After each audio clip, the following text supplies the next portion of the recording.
দোষ কৰিছা যেতিয়া দণ্ডটো পাবই লাগিব। নকৰা তেন্তে তুমি আমাক সহায় নকৰা।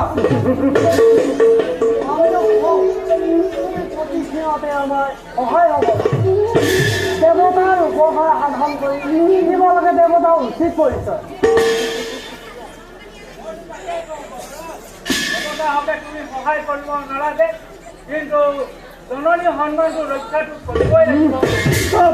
তোমালোক বিবেকহীন নহয় এই গ্ৰহণত।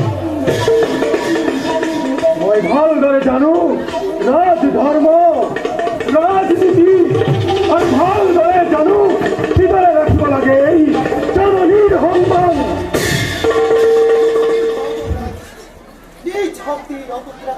দিব লাগে দেৱতাৰ উচিত পৰিচয়। শুনা হেৰা সুৰানন্দন, তোমাৰ যুক্তিৰ মতে কাম কৰিলে মই এই জগতত হাঁহিয়তাৰ পাত্ৰ। আৰু সুৰানন্দন, মই কি বিশ্বৰূপক নিধন কৰোঁতে তোমালোকেইতো দেৱৰাজ ইন্দ্ৰক সন্মতি প্ৰদান কৰিছিলা। আছিল জানো উচিত সেই কাৰ্য দেৱতাৰ বাবে?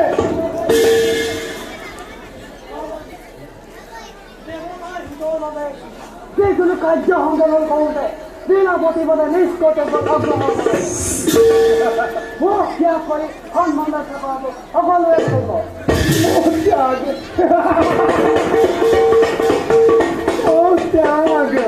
দেৱৰাজ কলনে কি ক'ব বিচাৰিছে? তেওঁ কি মোক ত্যাগৰ কথা কৈছে? কেনেকৈ কোৱা হয় দেৱতাক মোক ত্যাগী বুলি?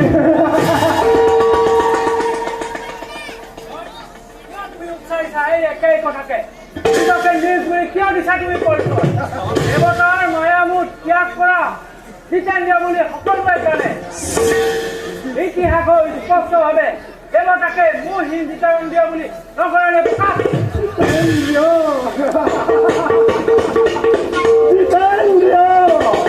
ইতিহাসৰ চানেকিত দেৱতাৰ মোহ ত্যাগৰ নিদৰ্শন।